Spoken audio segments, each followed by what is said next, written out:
I'm a teacher in Holy Family School for the Deaf. I would have started the choir 7 years ago.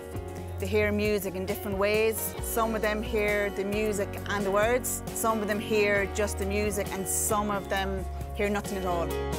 We decided to bring in 2 hearing girls because we wanted to show how hearing and deaf communities can mix, how they live in 2 worlds, and how they can be same as anyone else. We keep this love in a photograph.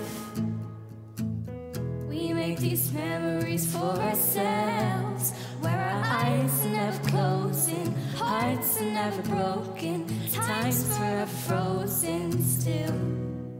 So you can keep me inside the pocket of your ripped jeans, holding me closer till our eyes meet.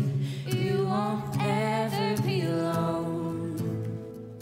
Wait for me to come home.